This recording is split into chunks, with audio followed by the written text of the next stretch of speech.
I do want to get a very small teaser into one of these worlds of philosophy. And I know it's impossible because you could spend days talking about this. And I also agree that this is not entirely Eastern philosophy. You had Alexius Meinong, but I do want to bring up nonism, which is something that did permeate a lot of Buddhist philosophy, a lot of Eastern philosophy. There was Shunyata, the Madhyamaka tradition, Nagarjuna, who had spoken a lot about nothingness. So I do want to provide a quick teaser. What is everything? What is nothingness? What does that mean? Okay. Let's set nothingness aside for the moment. Okay. Let's talk about nonism. So nonism is the view that some things don't exist. And it's not a crazy view. Look, I used to be a Christian. I believed that God existed. Now I believe that God is something that doesn't exist. Perfectly natural. Or I can want to buy you something that I discover doesn't exist. Maybe an actual picture of Sherlock Holmes. But that's a description of something that doesn't exist. And in fact, nonism has been regarded as a crazy view since Russell and Quine attacked it early in the 20th century. But nonism has been absolutely standard in the history of Western philosophy. You look at Latin philosophy, Arabic philosophy, all these guys subscribe to the view that some things don't exist. It's a very common sense view. So it's the view, it's Quine's view that everything exists, which is the crazy view. And his arguments are not great arguments, it must be said. So we're starting to see the pendulum swinging back towards a much more common sense view, nonism. Okay, so that's nonism. Now, nothingness,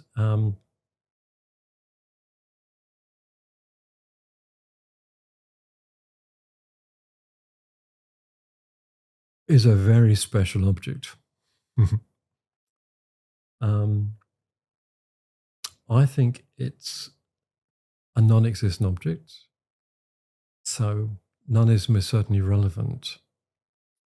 Lots of philosophers have regarded discussion of nonism, of discussions of nothing as completely confused.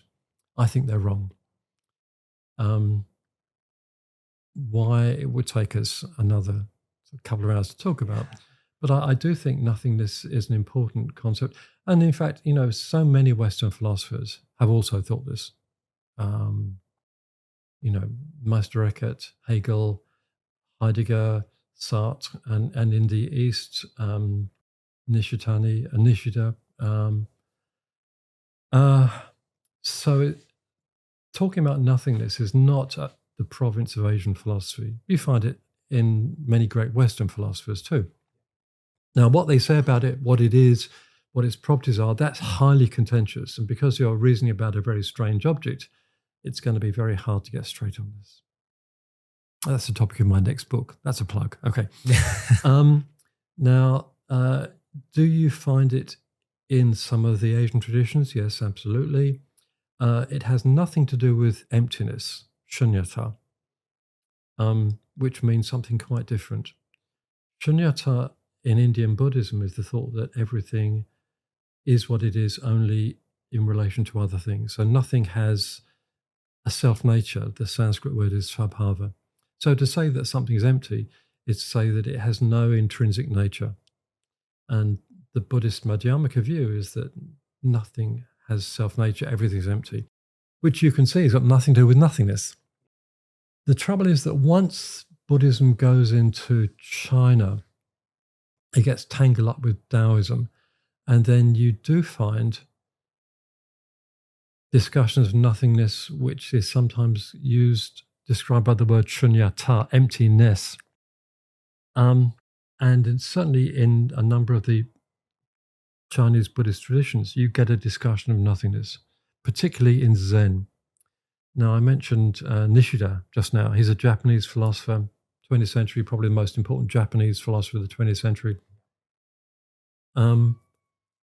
He's trying to understand Western texts. He's probably the first major Japanese philosopher to do so, but he practices Zen Buddhism, so he draws on Zen philosophy. And one of the core aspects of his thinking is precisely absolute nothingness. which is taking over from Zen thought.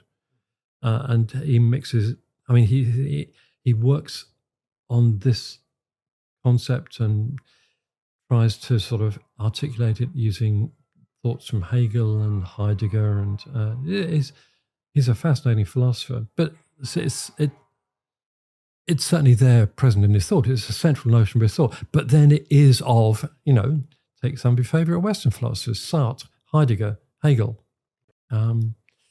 So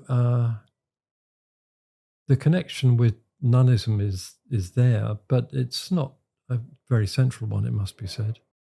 But it's played a major role in a number of important philosophers, both East and West. So you shouldn't just identify this with some strange Asian view. Yeah, I intended this question to be a teaser and you have given a wonderful teaser, because I can think of 20 more follow-up questions. You brought up Quine on what there is and what exists, what doesn't exist. With nothingness, I guess there are questions about grounding and like the ontological primitive layers as well. So many worlds that you could explore. This is definitely a very interesting field. It deserves an entire day on its own. So